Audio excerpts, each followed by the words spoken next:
Muy bien, y ahora me acompaña el secretario general de ATE, Rodolfo Aguiar. ¿Cómo estás? Bueno, muy bien, un gusto estar en el piso. Bueno, me alegro.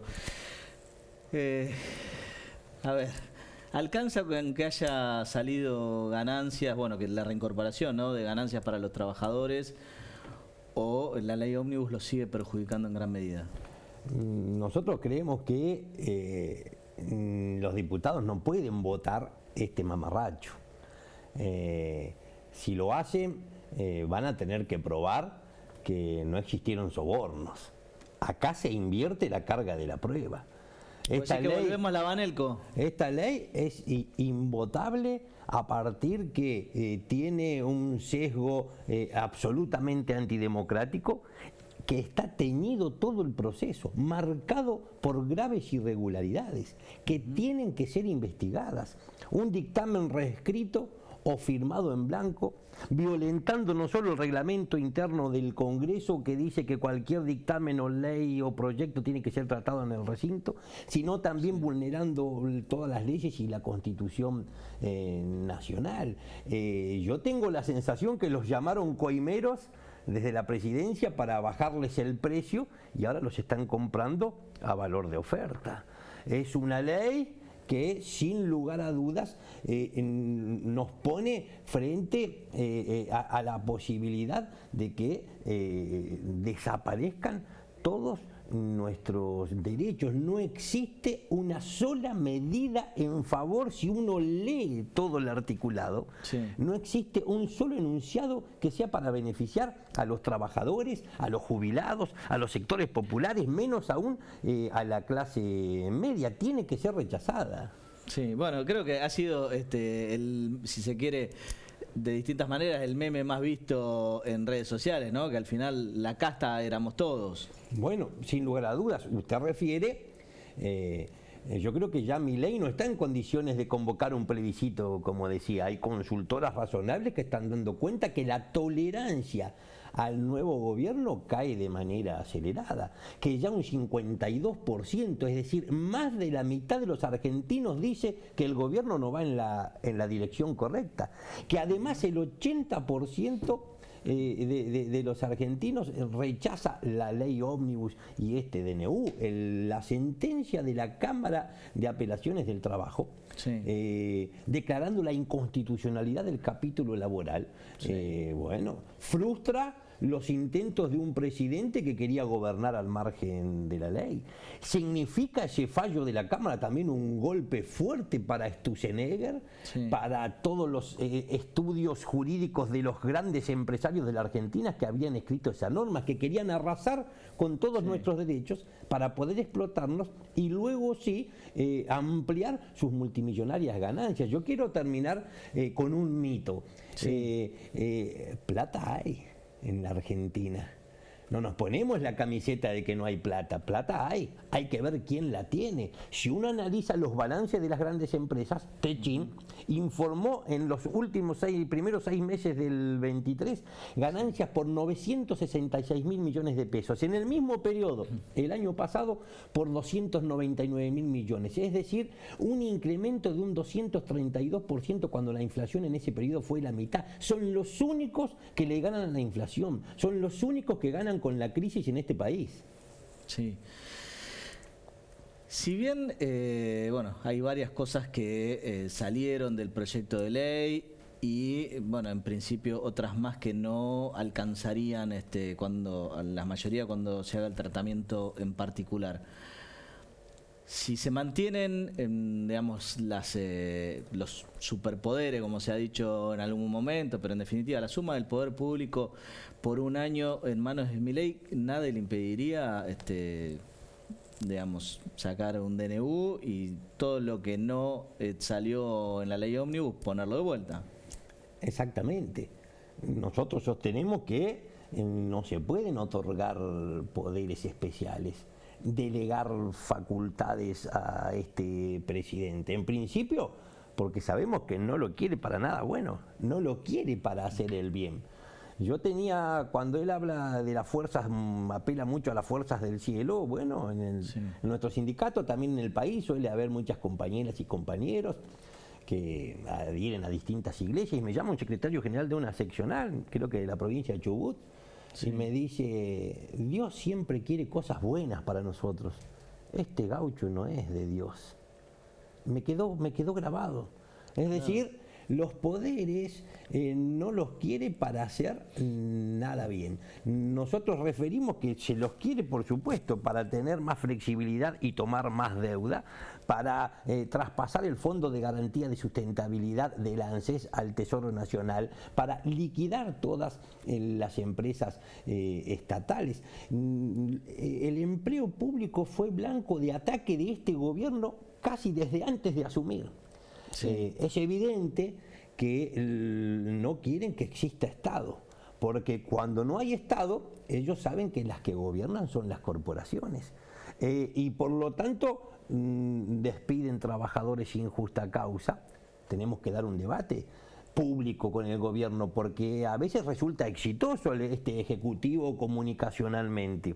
Y entonces la construcción del relato son fantásticos. El mejor ejemplo es la inflación del 25%. Duplicaron la inflación que tenía el gobierno anterior, que por cierto era malísima, ¿sí?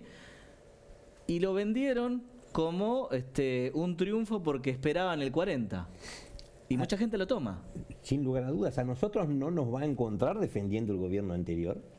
Es más, en aquel momento formábamos parte de los que no creíamos en esa idea de que no hay que hacer olas porque si hacemos ola viene la derecha. Al contrario, nosotros creemos que haberle garantizado un mar calmo durante el gobierno anterior, muchos que lo hicieron, no nosotros, se le asfaltó el camino a la derecha para que llegue a la Casa Rosada. Bueno, es una de las cosas que se les cuestiona a la CGT y bueno, en general, digamos, al movimiento de trabajadores, haber estado tan tranquilos durante 4 años en los cuales por ahí en la primera etapa con la pandemia, que uno podía ser como más comprensivo, más tolerante, pero después la verdad es que el gobierno fue muy malo y es cierto que hubo, digamos, poco reclamo de parte de la gremial, ¿no? Sí, tiene que tener responsabilidad el gobierno anterior en lo que está ocurriendo, sin lugar a dudas. Termina con casi un 45% de pobreza, 65% si uno mide la pobreza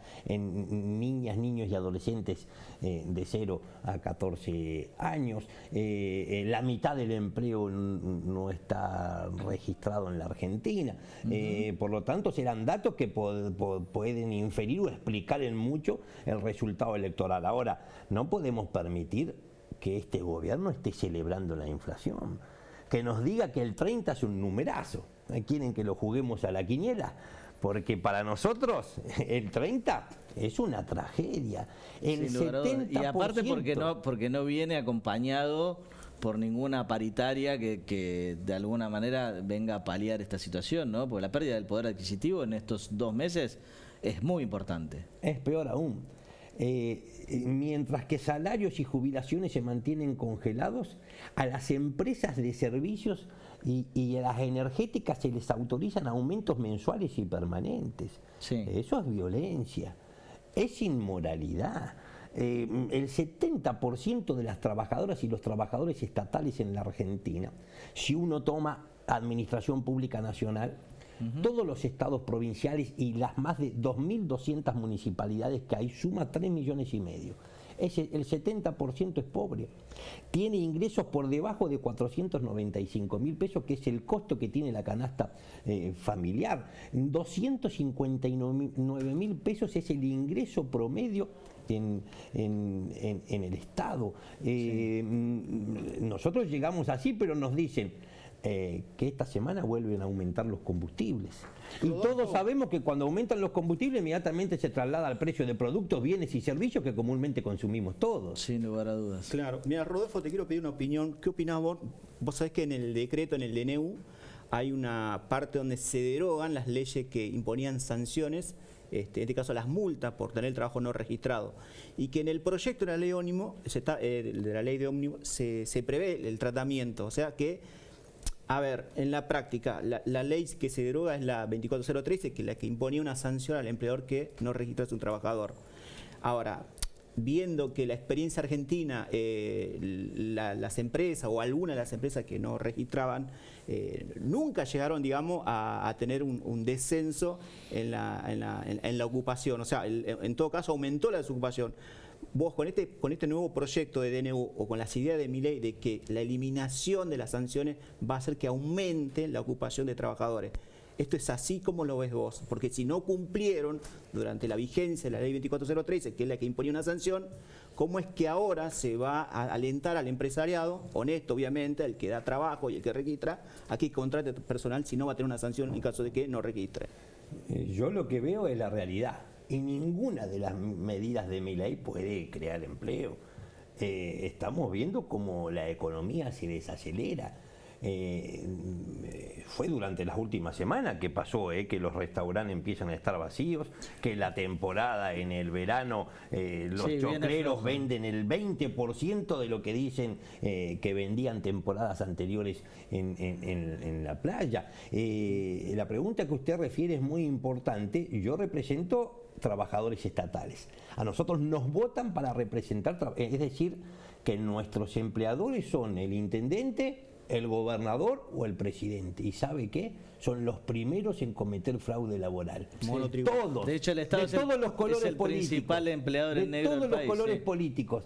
Porque cuando nosotros llega Macri, salimos a la calle a decir Macri está despidiendo trabajadores. ¿Sabe qué? Macri podía despedir porque el gobierno anterior había dejado 80.000 trabajadores precarizados. No aprendieron nada. Porque ahora Milei llega y vuelve a despedir porque los trabajadores estaban en las mismas condiciones que cuando había terminado los gobiernos anteriores. Por lo tanto, el fraude laboral, para que quede claro, significa que cuando una trabajadora o trabajador realiza las mismas tareas que el de planta permanente, cumple una misma franja horaria y recibe instrucciones de un mismo superior jerárquico, cuando esos tres extremos se cumplen, la ley es clara, dice, estamos en presencia de un fraude. Corrido el velo de ese fraude, lo que hay detrás es una relación de dependencia que inmediatamente debe ser dotada de estabilidad si se trata de la administración pública. La ley Ómnibus ataca todos nuestros derechos porque en realidad lo que se quiere es subastar la Argentina al mejor postor. Nunca más vigente que nunca esto, si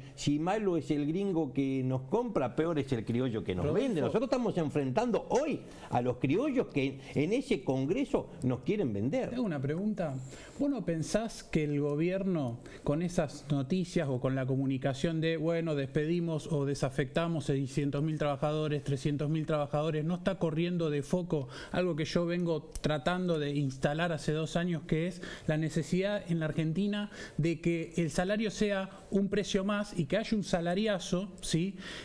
¿No pensás que está utilizando de alguna manera los despidos en lo que es el empleo público específicamente hablando para correr el verdadero objeto de valor que tenemos que empezar a hablar, que es levantar el salario? Estoy hablando con trabajadores de La Rioja, trabajadores de Mendoza, todos cobran por debajo de la pobreza. ¿Qué análisis te da de esto que está sucediendo? Coincido plenamente. Por supuesto que nos quieren poner a la defensiva para que exijamos la reincorporación de todas las trabajadoras y trabajadores despedidos, cuestiones que estamos haciendo, para que no hablemos de lo que el gobierno no quiere que se hable, que es precisamente de esto, de lo que cómo se están destruyendo los salarios. Y bien referís vos cuando hablamos que cuanto más bajamos, porque esta idea de que la Argentina es Buenos Aires, se tiene que terminar. Nosotros nos hemos propuesto desde el sindicato que somos la conducción nacional y no vamos a conducir desde nuestra oficina en Buenos Aires. Vamos a conducir nuestro sindicato desde todas las provincias del país, porque cuanto más avanzamos hacia el interior del país, peores son las condiciones salariales y laborales. Ni hablemos de lo que está ocurriendo, mayor es el costo de vida, ni hablemos de lo que está ocurriendo con los trabajadores municipales. Seguro que sí. Rodolfo, te hago la última. Como dijo Massa en el debate, por sí o por no, ¿se aprueba esta ley probablemente mañana? En realidad, media sanción, ¿no? Falta senadores. Si se llegara a aprobar la ley Ómnibus, ¿viene otro paro? Si pasa en diputados, no puede pasar en el Senado. Ya tuvimos un paro, ese paro tuvo una enorme repercusión, puso en crisis a un gobierno, en evidencia una oposición que nos dimos cuenta que no era dialoguista, sino que era entreguista, y además terminó con el protocolo de Bullrich. Ese día los que caminaban por la vereda eran los policías.